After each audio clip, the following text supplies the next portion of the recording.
In our culture, we get labeled as the soccer mom or the baseball dad. We're shuffling our kids from here to there. We've got after school programs, during school programs. We have to get our kids to school before school even starts. So, on this episode of the Far More podcast, we're going to be diving into just a few fitness tips that every busy parent should know. Welcome to the Far More podcast.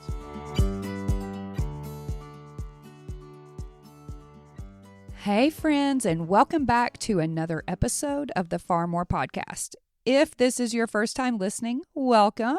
I am Liz Brock. I am so happy you're here, and I have a super helpful episode for you today.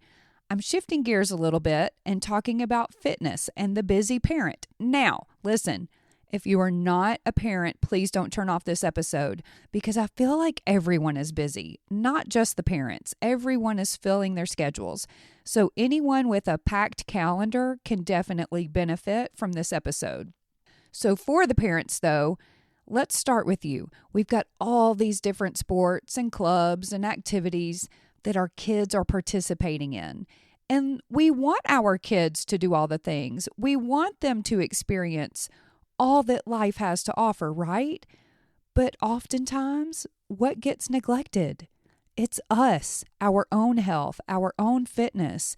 And we just end up drudging through these things and just trying to hold it together. Well, on this episode, we're going to be diving into some science-backed. Yes, I am going to get super nerdy on y'all today because I've got lots of research to back up all of this stuff. But it's also real-world application, proven strategies to ensure that we're caring for ourselves so that we can show up better for ourselves, for our spouses, for our kids, for our family and friends, for those who are counting on us. We can take better care of ourselves. So number one on our list is to take care of our gut. Take better care of that gut. Let's prioritize our gut health. And you just might be surprised to find out the very first way I'm going to share with you on how to do that. It's not a powder. It's not even a food. It's not a pill. It's exercise. And what's so great about this is it's free and it's accessible to everyone. Exercise actually makes your gut bacteria happy. So when I was preparing for this episode and I thought about gut bacteria being happy, I pictured all these little bitty smiley faces traveling throughout my body. I'm such a dork, y'all. But exercise actually makes your gut bacteria happy. And when you exercise and begin to make those gut bacteria happy, you have all those little smiley faces traveling throughout your body. They grow certain bacterial strains that produce short-chain fatty acids. And I know that sounds bad, like fatty acids, but this is good because these are very potent anti-inflammatories. They travel all over the body and even calm the brain. Can any of my busy moms out there use a dose or two of something natural to calm your brains? Yes, please. Give me 100 of them. And these little short-chain fatty acids also go to your muscles, the places where you tend to have the most chronic inflammation. They are truly magical for our bodies. And if I could bottle them up and sell them, y'all, I would be a billionaire. Now, when I'm talking about exercise to make these little gut bacteria healthy, I'm not talking about this hardcore, high intensity, jumping all over the place, I have to put in hours at the gym kind of workout. I'm not. It's as simple as walking. And dear listener, walking is having a moment. Have y'all noticed that walking seems to be having a moment right now? And I am so excited because walking improves your heart health. It improves your metabolism. It helps flush your lymphatic system of toxins. It's what we were made to do. We weren't made to just sit all day long. Now, having said all of that about exercise, making your gut bacteria healthy, will you benefit from supplementing with a probiotic? Absolutely. Will you benefit from eating foods that are high in probiotics? Absolutely. I take a probiotic every single morning, and I'll put a link in the show notes if you're looking for a really good one. Side note, you put it on your tongue and it tastes so good. But I digress. It makes you regular. It keeps me regular. Now, I don't want to overshare, and I know that might be TMI, but I think that's a wonderful byproduct of taking a good quality probiotic. It keeps your digestive system running optimally, and who doesn't want that? So exercise is a super helpful way to improve your gut health. But what if you're already walking and you're like, well, what else can I do? Let's get in some exercise or movement snacks. So this is number 2. This is number 2 on our list of fitness tips every busy parent or just busy person needs to know. I use the term snacks because if you're busy and your schedule is packed, you likely only have time for small little 5 to 10 minute movement sessions. There are so many cool and creative ways you can incorporate this into your busy life. So if you're at a tournament, this is especially important because you know just as well as I do that most parents are going to be doing what? They're going to be sitting down, whether it's on the bleachers or even those elaborate seats that fit onto the benches, you know, the ones that like fit onto the bleachers. They've got the cup holders, they recline, they shield the sun, they have a built-in fan. They're amazing. Why would we want to get up? But we need to. We need to stand up. Just stand up and stretch. Do a little pacing back and forth while you're watching the game, or take a walk around between games. Just something to get some movement and get those steps clocked each hour. Now listen, I know y'all are all wearing the fitness trackers that track your steps. So get up. Just get up every hour. Get some steps in. So let's nerd out a little bit. A new study published in the Journal of the American Medical Association tracked the sitting work behavior of nearly 500,000 people for about 12 years. 12 years, y'all. This is a serious study. This isn't one of just those randomized 6-month situations. 500,000 people, 12 years. Individuals who predominantly engaged in sitting at work exhibited a higher risk of mortality from all causes, 16% greater risk of early death, and a 34% higher incidence of developing cardiovascular disease compared with those who predominantly did not sit. So this is key. And even after adjusting for factors like sex, age, education, smoking, drinking, body mass index, sitting behavior still stood out. And this is also affecting our cognitive health as well. The brain, y'all, the brain. We need this brain, especially the older we get and the more that we have to engage in and take part in. We need our brains performing optimally. So let's nerd out again. A study published in the International Journal of Environmental Research and Public Health tracked the impact of standing adaptable desks. So you know those desks that they can either be low and you can sit at them, or you can raise them up. Like my husband has one in his home office, and it is amazing because I have never seen that man sit down at his desk. He's always standing up. And so the public health, they tracked the impact of these desks on the cognitive, the brain function of students for a course of several months. After compiling the data, the scientists stated, continued utilization of standing biased desks was associated with significant improvements in executive function and working memory capabilities. So let me reiterate this point. This is an opportunity for us to get in some movement during these busy days where we're shuffling our kids around, we're attending these events, we're going to their games, we're doing all the things when our days are just packed to the max. This is an opportunity for us to literally take a stand. Get up, walk around. It's going to improve your brain function. Another little tip to fit in some sneaky exercise is to always take the stairs. No matter where you go, no matter where you are, if there are stairs, take them. Listen, I know it sounds ridiculous and it may sound silly, But taking the stairs think about it. It uses so many of the same muscles that power your body through like squats and lunges, like your quads, your calves, your glutes, your core, just to name a few. But what makes going up a flight of stairs so unique and uniquely challenging, and if you're out there saying walking upstairs isn't challenging, I encourage you to go find a pretty long staircase and start walking and keep climbing those stairs, and then come back and tell me how easy it is. But it's challenging because it forces you to work against gravity, and it tends to accelerate your heart rate faster than other forms of movement, like just walking around and pacing.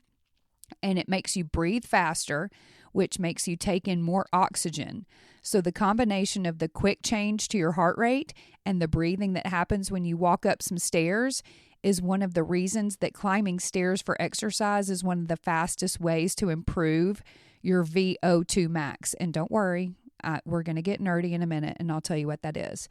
So if you see a set of stairs, instead of looking around for the nearest elevator or escalator or easy way to get from point A to point B, don't roll your eyes. Look at it and see it as an opportunity to improve your health. Just going up and down the stairs is a phenomenal workout backed by several studies, including a randomized controlled trial that was published in the British Journal of Sports Medicine. So this trial took a group of inactive young women who were otherwise healthy and split them into two groups. One group was designated to like a stair climbing program, while the other group functioned as a control group. So they didn't change their exercise habits at all. Now, in the stair group, the stair climbing was progressively increased from just one ascent up the stairs a day in week 1 to 5 ascents a day in weeks 7 and 8. So they started out with just going up one set of stairs in week 1 and ended with going up 5 sets in weeks 7 and 8. Now, after combining the data at the end of the study, the stair climbing group had increased their VO2 max by over 17%, which is a good thing, compared to the control group. But what is VO2 max, Liz, and why do we want to increase it? I'm so glad you asked. It's how much oxygen your body uses while exercising. It's a very common tool to measure your fitness level. We're busy people, so we want exercise to be as efficient and effective as possible, right? Well, increasing your VO2 max will help with that. It will make your workouts more effective and more efficient if you are increasing that number. So a couple of low-intensity ways to increase this number. Again, climbing up stairs, rowing. Rowing is a very low-intense, low-impact way. Biking and hiking. So overall, improving your VO2 max and keeping track of it can play a huge role in your health, and it can be a great indicator of your fitness level. So Dr. Campert, he says if we improve that VO2 max, we decrease our risk of having a cardiovascular event. I don't know about y'all, but I have no desire to have a cardiovascular event because it improves your cardiovascular health if you can improve that VO2 max. All right, moving on. Number 3, and I cannot stress this one enough because I have observed it to be a pretty big problem. Hydrate, hydrate, hydrate. And y'all, I don't mean sodas. I don't mean diet sodas. I don't mean loaded teas or even smoothies. I'm also not talking about the sugar-laden sports drinks. You know the ones I'm talking about. There is a huge transition that is taking place right now. We are seeing dozens of major professional sports teams utilizing hydration other than those sugar-laden, neon-colored garbage drinks that we've been programmed to drink. And the reason why I'm saying this about the professional sports teams is that these athletes, don't they tend to have a pretty big influence on what our kids do? I mean, it is what it is. You know, we're all out here trying to be like Mike. I want to be like Mike. It's iconic. And if you don't know what I'm talking about, then God bless you for listening to this podcast, because that means you're probably really, really young, and I'm so impressed that you're here. But with this being said, right now, top performers on like the USA weightlifting team, NBA teams, some entire NFL teams are now utilizing hydration that is not the sugar-laden drinks in a bottle. The list goes on and on. And what they're using, there's this really cool zero sugar electrolyte drink out there. It's called Element. I'm going to put a link in the show notes. It's designed to support active hydration and help you just live a better, healthier lifestyle through all the things that we're doing. And it gives a science-backed ratio of sodium, potassium, and magnesium, which we need. We need to be replenishing these, especially when we're doing these hard workouts, or when we're sweating all day long, or when we're not drinking. Like, listen, this is going to help you. For those who are like, Liz, I hate drinking water. I just cannot stand it. I would rather just hydrate myself with the junk. This kind of stuff is going to help you, like things like Element and the stuff that my husband and I use. I'm going to put a link in the show notes to that as well. It will help you. My husband hated drinking water, and now because of this, he hydrates so much better, and I'm so proud of him. And so sometimes we do need to put a little something in our water, and this is good because it's going to replenish those electrolytes that we need. And working with athletes and everyday folks that need high levels of cognitive performance, this Element, it's LMNT. That's how it's spelled.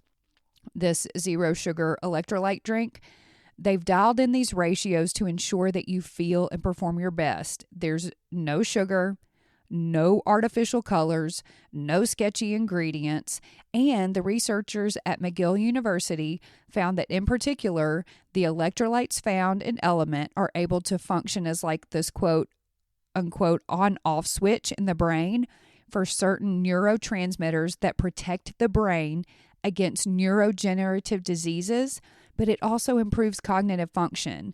And so again, put a link in the show notes to their products, as well as the one that my husband and I currently use to hydrate and replenish our electrolytes, because we do some pretty intense workouts and we need those electrolytes back into our system so that we can function optimally. Next up on our list is to fit in some structured, planned exercise. Now, I know we've got responsibilities. I know some people have multiple kids, like myself. I have 3. And sometimes they're all doing different things. Like one kid is playing tennis, one kid is playing basketball, one kid is doing chess club. Like we're moving the kids around a lot, and it can be very stressful. And we need to acknowledge that.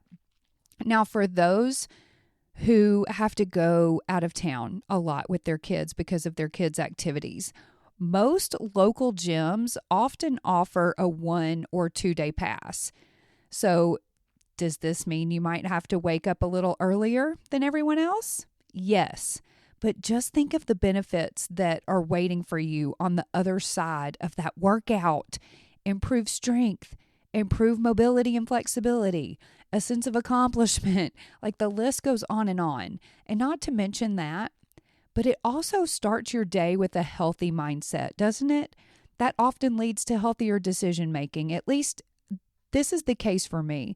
When I start my day with a workout, I tend to make healthier choices throughout the day. Now, if you have no clue what a structured workout looks like, please shoot me an email, liz@lizbrock.com, and I would love to help you with this, because a fun little fact that most people who listen to this podcast probably don't know about yours truly is that I am a certified personal trainer. But not only that, I love to work out. Yes, you can roll your eyes. Go on ahead and do it right now. I am one of those people. I love to work out. It's very therapeutic for me. I also love to research and nerd out on efficient and effective ways to work out. So if you need help, let me help you. Help me help you, and send me an email. Actually, you know what? When you do send me an email, put the words workout help in the subject line so that I'll know it's not spam. Okay, next on the list of fitness tips for every busy person to know and needs to prioritize is one of my favorites, and it's that of good quality sleep. Make your family's sleep a priority, y'all. You can run yourself right into the ground depriving yourself of sleep. And I mean that literally. Literally put yourself in the ground. Sleep deprivation can impair us so much that it makes everything in our lives harder to do. So let's nerd out again. A study cited in the journal Occupational and Environmental Medicine analyzed the relative effects of sleep deprivation compared to consuming alcohol. All right, just in case you didn't catch that, they are looking at the relative effects of depriving yourself of sleep compared to drinking alcohol. So the study recruited 39 people. 30 were employees from the transportation industry, and 9 of them were from the Army. After just 17 to 19 hours without sleep, performance on some tests was equivalent or significantly worse than that of having a blood alcohol level of 0.05%, which is a level that can get you convicted of a DUI in some states. We're going to pause right here so that you can think about that and how crazy that is. According to the researchers, response speeds were up to 50% slower for some of these tests when the test subjects were sleep deprived than at that level of blood alcohol. So after longer periods without sleep, performance reached levels equivalent to the maximum alcohol dose given to the subjects, which was a blood alcohol of 0.1% where they are legally drunk. Again, so going on a little bit further with their sleep deprivation, put them into a place where they were performing as if they were legally drunk. This is not a joke. I feel like, I don't want anybody to get mad at me, but I feel like some people wear it as a badge of honor that they don't get much sleep. But we are putting ourselves and our families in jeopardy when we're not resting. And when we're not taking care of ourselves, it impairs us significantly, our reaction time, our ability to use our executive function.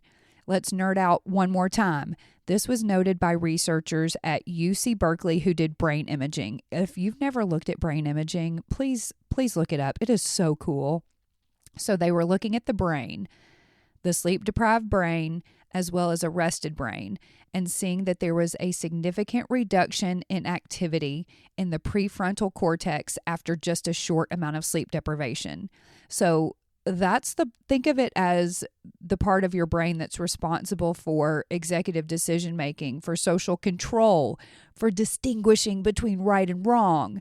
And that part of the brain goes cold. But they're also seeing a much more heightened activity of the amygdala. So that's the part of the brain. It's more like the survival-based aspect, more emotionally driven part of the brain.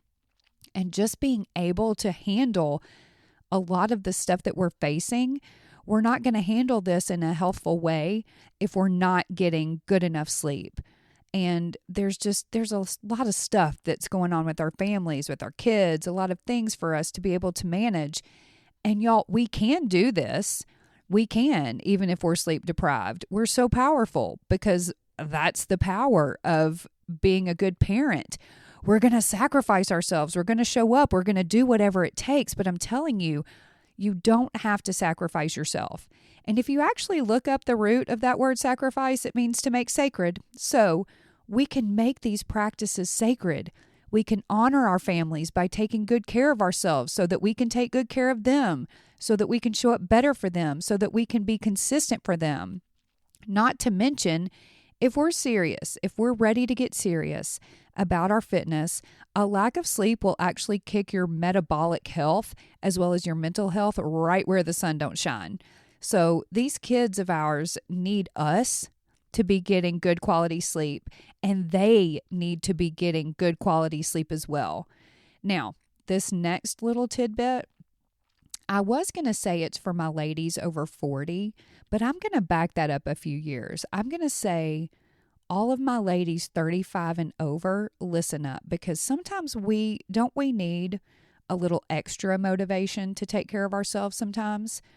A study published by the American Academy of Sleep Medicine tracked the impact of not getting enough sleep on visceral belly fat accumulation over a 5-year period. The study used CT scans to reveal that people who slept less than 6 hours per night had a 32% gain in visceral belly fat, compared to a 13% increase among those who slept 6 or 7 hours per night. Y'all, ladies, that's more than 2 times more belly fat accumulation from not getting enough sleep. So if that isn't enough for you to begin to take your sleep seriously, I don't know what else to tell you, but it surely is enough for me. So, y'all, I hope that these tips are helpful for you. And as much as we think it's selfish, we have to prioritize ourselves and our health. We have to take care of ourselves as we're taking care of others. So think of it that way. It's not selfish to prioritize your health so that you can take better care of other people. Life can get hectic. It can be crazy. It can throw us unexpected curveballs. I mean, we can expect life to throw us unexpected curveballs. There's a lot of stuff going on, especially if you have kids. It's a whole different reality. We become mom. We become dad. We literally kind of become someone new. Like there's this new version of ourselves that emerges when these beautiful little spirits show up in our arms. And it is an incredible responsibility because we now have these little people looking to us as examples on how to live and on how to take care of themselves. So we need to take this pretty seriously. But that responsibility, the foundation of that is being able to show up for them at our best. It's being able to be our best for them as well as for our significant other and our family and those who are relying on us. So I want you to know, I appreciate you so much. I appreciate you for listening to this episode. I appreciate you for subscribing to this podcast and following it. If you got any value out of this, please share it with your friends and family. And you can share it on social media, of course. But just take a screenshot, send it to other parents, share it with them. And of course, you can always share it directly from the podcast app that you listen to. But I think the busy people need to hear this. There is value in this episode. And I'm not just saying that because it's my podcast. It's the one that I'm putting out there. But I think that there is immense value. And I think sometimes we need to hear someone else give us permission to prioritize ourselves. So I digress. If you aren't following us on social media, we are at Far More Podcast on all the things: Facebook, Instagram, TikTok, YouTube. And if you're feeling extra generous today, it would be great if you would rate and review the podcast, because the more positive, emphasis on positive, y'all, the more positive ratings and reviews we get, the more people our little podcast reaches. So thank you again for being here, and I will catch you next time.